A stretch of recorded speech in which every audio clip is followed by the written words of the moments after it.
Hello. So my name is Nicole Lynn. I am an attorney at an international law firm. I also work for Lil Wayne as a sports agent at Young Money Appa Sports. So my life growing up was kind of like a Lifetime movie, to be totally frank. At the age of 8, my biggest concern was figuring out what I was going to eat the next day. I remember wearing the same clothes to school. I remember sleeping in a car. I remember staying with friends. It was a real life struggle, and at 10 years old, I was raising myself. I didn't have any parental guidance. And I knew that my way out of poverty was going to be through education. And so I did everything I could in high school to make sure I could get to college, even without the help of parents. And when I got to college, I met all of these athletes. And these athletes came from a very similar background that I came from.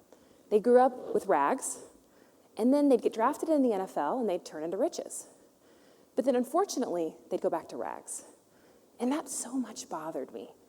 This is my community of people. These are the people that come from where I come from, and so I needed to figure out a way to help them. And so that's why I decided I was going to be a sports agent. And I would tell every person that would listen that I was going to be a sports agent. But let me tell you, when you're telling somebody that you want to be a sports agent, the look on their face is kind of like you're saying you want to be a rapper, okay? They're like, oh, little black girl from the hood, you can try it if you want. I just hope you have a plan B. So I was super excited about it, and I graduated with a finance degree and actually went and worked on Wall Street and left that career to pursue being a sports agent. I went to law school, passed the bar exam, passed the NFLPA exam, and I was certified, and I was a whole sports agent. But, thank you. But I knew that I needed to join an agency. I didn't want to be on my own, and so I knew I needed someone to take me under my wing, under their wing, and so I started calling every sports agent in the business. I must have called 100 people. Could I intern for you? Could I shadow you? Could I work under you? Every single person said no. They hung up. They dismissed me. I had absolutely no opportunities besides one. So one guy named Ken Sarnoff answered my call. And Ken actually represented a few guys that I knew, so that's the only reason why he answered my call, to be frank. And he said, I've been in this business for 20 years, and this business is cutthroat. And you just don't want to do it. I'm telling you, it is hard.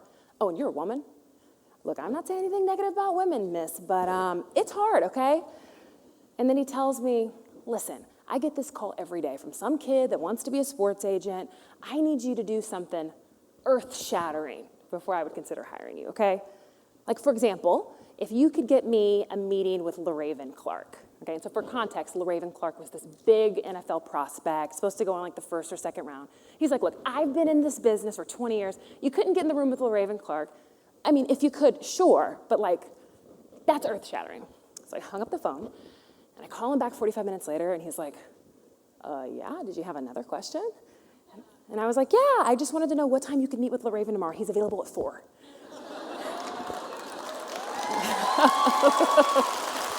And so, thank you. So I was so excited. I got this huge meeting for him, and he couldn't believe it, and so he brought me on a week later to this top 5 sports agency as their first female agent. So it was a big deal. I'm so excited. But I don't have any clients. You're not a sports agent without clients, okay? So I'm standing there. I'm certified. I'm with my top agency, and I've got nobody, okay? Not a soul in sight. And let me tell you how hard it is to get a client. First of all, if you're certified with the NFL, you have to sign a client within 3 years of certification, or you lose it. So it's really tough. And it's even more tough for me because we've got 900 sports agents in the country. Less than 5% are women. At this time, I'm 26 years old, so I'm under 30. I'm a black woman. I think I'm the only one with those demographics. So it's even harder for me, right? But I knew I had to get a client. And so I start recruiting, and I start recruiting this one kid that I did some research on. And typically what you do is you either send them a text message, you call them, or you slide in their DMs. And then if they don't respond, then you just show up at their football game. You just show up. You're like, okay, I'm just going, and I'm just going to like go up to him and talk to him. So I decided I was going to show up. He hadn't returned my calls or any of my DMs, so I was going to show up. So it was my birthday. It's a little crazy girl, right? So on my birthday, I drove 6 hours to see this kid. 6 hours. I'm like rolling in my car, listening to my Beyonce. I am pumping myself up. I am ready. And I'm like, here we go. And so I'm there, I'm rolling, and I get there. And I walk out, and so I'm sitting there, and it's after the game, so you're waiting for the guys to come out outside the game. So I'm standing at the gate, and I'm looking at my phone, because I've got his picture, but I've never met him. So I'm like, is that him? Okay, no. It doesn't really look like him. He wears a helmet. I don't know. And then, like, of course, it starts raining. Like, I can't make this up. So now I'm like standing there, I'm soaking wet, my freaking mascara is running down my face, my hair is poofing up because obviously black girl problems. And so here I am, and no joke, to make matters worse, I'm wearing heels. Now listen, I'm 5'4.5", and like I'm always in heels, but I will admit that this was stupid, okay? It was like so stupid. And so I'm sitting there, and all I can think before he comes out is, please don't let my heels sink in the mud. Please don't let my heels sink in the mud. And my heels are just sinking in the mud, and I'm just like going down. It's just bad. And then, of course, here he comes. And so I walk up to him, and I'm like a mess, okay? My hair is everywhere, mascara. I just look horrible. And I'm like, hi, my name is Nicole Lynn. I'm a sports agent. I'm an attorney. I worked on Wall Street. I have it all. And I would love to talk to you about representing you. First of all, his face, it was kind of like he was on the show Punk'd, right? Like he's literally looking at me like this, and then he starts looking around as if he's like looking in the bushes for cameras or something. And then he goes, you're a sports agent? I was like, yeah, it's me. I'm a sports agent. I mean, I know I don't look like Jerry Maguire, but we do the same thing. And he just like starts laughing and then literally just walks off. Remember, it's my birthday. So I go back to my car to drive my 6 hours home, and I call my good friend Crystal, and I'm just like bawling. Like, this is me being vulnerable with you guys. I am crying my eyes out, and I call her, and I'm like, I can't do this. I'm a black girl. They don't take me serious. I'm 26. Help me. And you know what she does? She starts laughing. There is nothing worse in the entire world when you are crying and someone starts laughing. So like now I'm sad and I'm freaking furious. Like I want to jump through the phone and rip her neck off. So I'm like, are you kidding me? And so she tells me two things. She goes, first of all, it's okay. This is funny. One day you're like going to win some award and you're going to be killing it and it's going to be like a testimony. Oh, who knew? A little psychic, right? And then she told me something that really resonated. She said, Nicole, you may have lost this battle, but if you want to be a winner, you've got to get comfortable with losing. You've got to get comfortable with losing.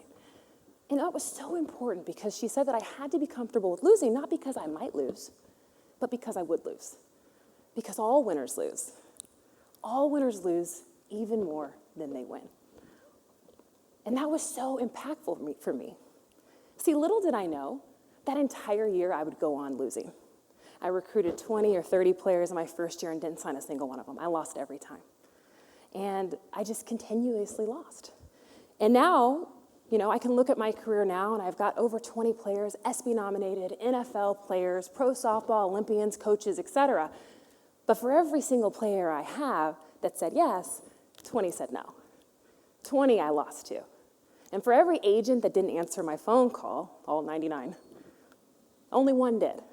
So many times over and over I lost in my career just to win. And so the takeaway here, short, is be comfortable with losing. Be comfortable with rejection. If you want to be a winner, you've got to be okay with losing. The second takeaway is to know that the barriers of entry, they may not change. Like at the end of the day, I'm a black girl. It doesn't matter if I have 100 clients. It doesn't matter how successful I am. It doesn't get easier. I'm still a black girl in this industry, and it's always going to be there. So that barrier, I just have to navigate in a different way. And how do I navigate that? By saying, get over it. Get over it. I don't make excuses, and I don't let the barriers navigate where I go. And the last takeaway is that the time to fail is now. I recognize that it was so important to fail early than to fail late. Failing when you're younger and having the opportunity to make up in that fail. I left Wall Street at 23 years old when people thought I was stupid to chase a dream of sports because I knew how imperative it would be to fail young. If you're sitting in the audience and you have this crazy dream, I challenge you to chase that dream, to defy the odds, chase that crazy idea, and fail. And just remember, it always seems impossible until it's done. Thank you.